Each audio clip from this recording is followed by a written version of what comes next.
बुजुर्ग मतदाता मेरे साथ में और मौजूद हैं।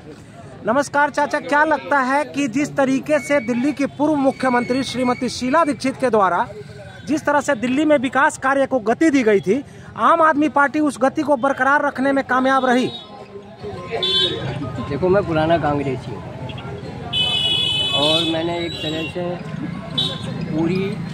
पूरी ईमानदारी से सेवा की कांग्रेस की। लेकिन हमने ये महसूस किया कि मुसलमानों की कभी सुध न ली, वोट लेने के टाइम पे ली बस कांग्रेस ने, उसके अलावा उसका कोई मतलब नहीं रहा। मुझे बताओ, जैसे और कौमों को इन्होंने नौकरियों पे लगाए, मुसलमानों को ये कह के दरकिनार कर दिए पढ़े लिखे नहीं होते। अंगूठा लगाने लायक तो थे औरों की तरह, चौकीदारी लगा देते 10-5 लाख। तो हमारे लिए तो कांग्रेस बहुत नुकसान की है, बीजेपी भी ठीक है, क्योंकि अगर नाच दे रहे हैं तो वो बिना भेदभाव के सबको दे रहे हैं। लेकिन अब आज हम गरीब आदमी हैं, हमें सबसे ज़्यादा सरोकार पानी से और बिजली से था। 4600 रुपये का बिल आता था मेरा, अब 300 रुपये का आ रहा है। तो डायरेक्ट अब केजरीवाल पे आ जाओ, इसके सारी भारत की राजनीति सिर हो रही है, इसके जान को आ रही है, तो इसमें कुछ तो है। मैं तो ये कहना चाहूँ।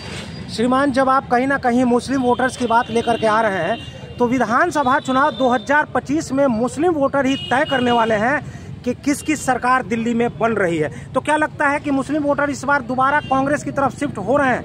नहीं, बिल्कुल भी नहीं जाएंगे। और जो जाएंगे ना वो ना समझे, वो बिल्कुल ही ना समझे। एक वोट अगर इन्होंने बाहर दे दी ना, कांग्रेस को दे दी, तो अपोजिट में 2 वोट का नुकसान है, 1 वोट से। आज हमने डाल दी नहीं, वो अपनी अपनी मर्जी है भैया, अपनी अपनी मर्जी है। नमस्कार, आप देख रहे हैं तेजस इंडिया हिंदी न्यूज और मैं आपका दोस्त सुनील सिंह। विधानसभा चुनाव 2025 में तमाम राजनीतिक पार्टियों के साथ साथ दिल्ली के वोटर्स, दिल्ली के जनता का इंतजार की घड़ी जो है वो खत्म हो चुकी है, क्योंकि आज दिल्ली में विधानसभा चुनाव 2025 के लिए मतदान हो रहा है। जनता जो है, वोटर्स जो हैं वो वोटिंग कर रहे हैं, अपने घरों से बाहर निकलकर आज सुबह से ही मतदान केंद्रों की तरफ जा रहे हैं। तेजस इंडिया हिंदी न्यूज आपसे भी ये अपील करता है कि आप भी अपने घर से बाहर निकलें और लोकतंत्र के इस महापर्व चुनाव में, जो विधानसभा चुनाव 2025 का है, इसमें हिस्सा लें, मतदान करें। तेजस इंडिया हिंदी न्यूज आपसे बार बार ये अपील करता है कि चाहे दिल्ली की तमाम राजनीतिक पार्टियों ने चाहे आपके लिए झोली भर भर के फ्री की घोषणाएं की हो, आप ऐसे प्रत्याशी को चुने जो आपके क्षेत्र में विकास कार्य को प्रगति पर ले जा सके। आइए हम यहाँ बात करेंगे वोट डाल के आते हुए कुछ ऐसे मतदाताओं से, कुछ ऐसे वोटर्स से, जिनसे जानने की कोशिश करेंगे कि विधानसभा चुनाव 2025 में दिल्ली की जनता आखिर किन मुद्दों पर मतदान कर रही है। विधानसभा चुनाव 2025 को लेकर जिस तरीके से दिल्ली के जनता के अंदर उत्साह देखने को मिल रहा है, अभी तेजस इंडिया हिंदी न्यूज़ ऐसे ही एक मतदान केंद्र पर मौजूद है और यहाँ कुछ लोगों से बात करने की कोशिश कर रहा है। नमस्कार श्रीमान, क्या लगता है इस बार दिल्ली की जनता किन मुद्दों पर मतदान करेगी? आप किन मुद्दों पर मतदान करना चाहते हैं इस बार?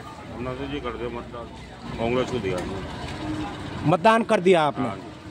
हम इनको रोजगार देना चाहिए, इनको शिक्षा देनी चाहिए, फ्री शिक्षा देनी चाहिए इन लोगों को, जो फ्री करनी चाहिए। हमें चाहिए नौकरी, हम अपने आप खरीद के खा लेंगे, क्यों फ्री का चाहिए हमें?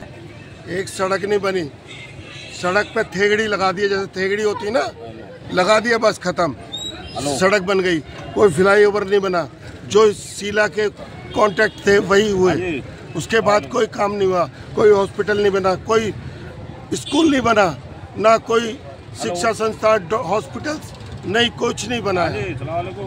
दिल्ली एक तरह की, जो जिसको हम पेरिस बोलते थे, वो दिल्ली शीला के बाद खत्म कर दी इस बार आपने।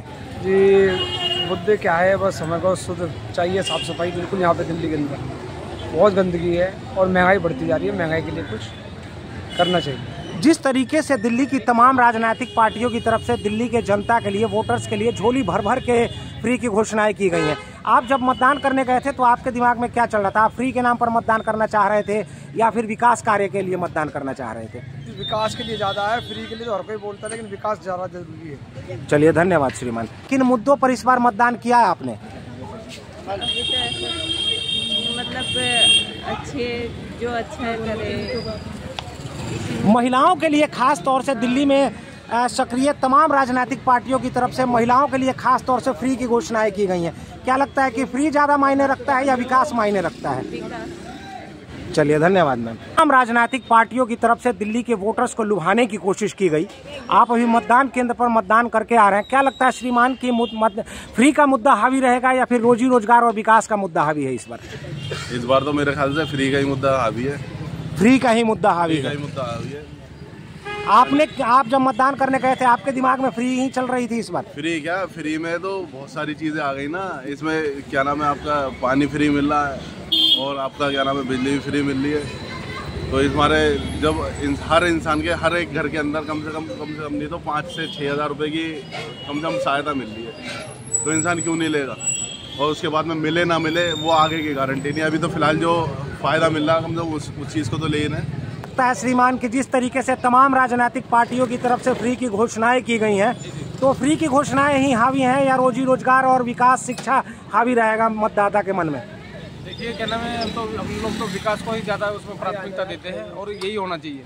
फ्री के जो है उसके आदमी को नहीं होना चाहिए, क्योंकि एक आदमी का हाथ पैर उससे फ्री के चक्कर में हाथ पैर कट जाते हैं। जिस तरीके से दिल्ली में तमाम बड़ी बड़ी राजनीतिक पार्टी के नेताओं की तरफ से अभी से चंद महीनों पहले हमारे संविधान को लेकर लहराया जा रहा था लोकतंत्र बचाओ, और तमाम राजनीतिक पार्टियों की तरफ से ही फ्री की घोषणाएं की गई, तो ऐसा नहीं लगता कि फ्री की घोषणाओं को जारी करके हमारे लोकतंत्र को पीछे की तरफ धकेलने का काम किया जा रहा है? नहीं, ये चीज़ तो है, लेकिन क्या है, लोगों की आदतें पड़ गई है, इसलिए थोड़ा बहुत कुछ अपना बहुमत को साबित करने के लिए, उसको आगे दबाने के लिए इन चीज़ों को प्राथमिकता दी गई है इस बार। लेकिन विकास जो है वो सबसे प्राथमिक पहलू है। चलिए, धन्यवाद श्रीमान। शाही का निशान लोकतंत्र के महापर्व में बड़ा महत्व रखता है। क्या लगता है श्रीमान, किन मुद्दों पर मतदान किया है आपने? मैं आपसे ये नहीं जानूंगा कि आपने किसे मतदान किया, किन मुद्दों पर मतदान किया आपने? तो ये चाहते हैं मुझे बेरोजगारी है, बेरोजगारी खत्म हो, लोगों को रोजगार मिले, नौकरियां मिले और अपना साफ सफाई हो, बच्चों की लिखाई पढ़ाई, पेंशन। थोड़ा साथ में मौजूद है माता जी। नमस्कार। नमस्कार जी, नमस्कार। क्या लगता है माता जी, किन मुद्दों पर मतदान किया इस बार आपने? हमने झाड़ू वाले पे दिया। झाड़ू वाले पर दिया, तो झाड़ू की सरकार ही इस बार लाना चाहती हैं आप? बिल्कुल लाना चाहते हैं। पेंशन वगैरह देती है सरकार आपको? हाँ, देती है। चलिए, ठीक है माता जी, धन्यवाद। मुद्दों पर मतदान करना चाहती हैं आप? मेरे दिमाग में तो कुछ चला नहीं है, लेकिन जो भी जीते देश के लिए अच्छा ही करे। फ्री का मुद्दा तो खास तौर से महिलाओं के लिए इस बार झोली भर भर के मिली है। केजरीवाल ने दिया है, लेकिन अब जो नई सरकार बनेगी उनसे भी यही उम्मीद है कि वो भी यही करे। और लगता है मैम, आपने किन मुद्दों पर मतदान किया इस बार? मैंने बच्चों की शिक्षा, पढ़ाई लिखाई के ऊपर करा, रोजी रोजगार के ऊपर, जो 10-15 साल से नौकरी कर रहे हैं उनको पक्का करा जाए। हम उस चीज़ से परेशान है, महंगाई से परेशान है। फ्री की घोषणाएं की गई हैं महिलाओं के लिए खास तौर से। हमें फ्री नहीं चाहिए, हमें अपने बच्चों का आगे फ्यूचर देखना, फ्री कुछ नहीं चाहिए हमें। किन मुद्दों पर मतदान करना चाहते हैं आप? देखिए, आज दिल्ली की जनता 10 साल से हम केजरीवाल जी को मौका दे रहे थे, लेकिन उन्होंने जो वादे किए थे वो उन पे खरे नहीं उतरे, क्योंकि बस फ्री कर देना, बिजली फ्री कर देना, पर जीवन इस तरह से त्रस्त हो चुके कि पीने का पानी आज गटर का आ रहा है, सीवर वाला, और जो गलियां हैं वो सीवर लाइन से इतनी भरी हुई हैं कि कोई आम आदमी का विधायक सुनने के लिए तैयार नहीं है। तो केजरीवाल जी के झूठे वादों में इस बार दिल्ली की जनता नहीं आने वाली है, और इस बार हम मोदी जी के साथ जाने वाले हैं, डबल इंजन की सरकार बनाएंगे और दिल्ली में विकास की एक नई लहर की परिकथा लिखेंगे। श्रीमान, जिस विधानसभा में इस समय आप मौजूद हैं, कांग्रेस, भारतीय जनता पार्टी, आम आदमी पार्टी के अलावा एक ऐसी राजनीतिक पार्टी का भी आगाज हुआ है। समाज के लोगों की संख्या यहाँ पर ज्यादा है। आजाद समाज पार्टी के चंद्रशेखर आजाद जिस तरीके से गुजरे, या दिल्ली में जहाँ भी उनके प्रत्याशी खड़े हैं, कहीं ना कहीं उनकी लोकप्रियता को देखते हुए क्या लगता है कि भारतीय जनता पार्टी के ऊपर उस वोट बैंक का असर पड़ेगा? देखिए, भारतीय जनता पार्टी पे नहीं पड़ेगा उसका फर्क। कांग्रेस और आजाद समाज पार्टी जो भी वोट एक दूसरे को लेंगे और देंगे, वो सिर्फ और सिर्फ कांग्रेस और आम आदमी का ही होगा, क्योंकि आम आदमी का जितना भी वोट बैंक है वो सब कांग्रेस का है। और आज अगर कांग्रेस और आजाद समाज पार्टी वोट काटती भी है तो वो एक दूसरे का काटेंगे। भारतीय जनता पार्टी को इस बात से फर्क नहीं पड़ने वाला। भारतीय जनता पार्टी जीत के आएगी, और आदरणीय नरेंद्र मोदी जी की जो गारंटी है दिल्ली की जनता के लिए, स्वच्छ पानी और स्वच्छ वातावरण, क्योंकि आज बड़ी शर्म की बात है कि हमारे देश की राजधानी को, जब दुनिया के पॉल्यूटेड राजधानी में, मतलब इसमें प्रदूषण बहुत ज़्यादा है, इसमें जब हमें गिना जाता है तो हमें बड़ी शर्मिंदगी होती है कि हम दिल्ली जैसे शहर में रह रहे हैं लेकिन आज साफ हवा में भी सांस नहीं ले सकते। तो केजरीवाल जी झूठे हैं और आजाद समाज पार्टी और कांग्रेस का यहाँ कुछ नहीं है। या टक्कर सिर्फ आम आदमी और बीजेपी में है और बीजेपी चुनाव जीत के आएगी।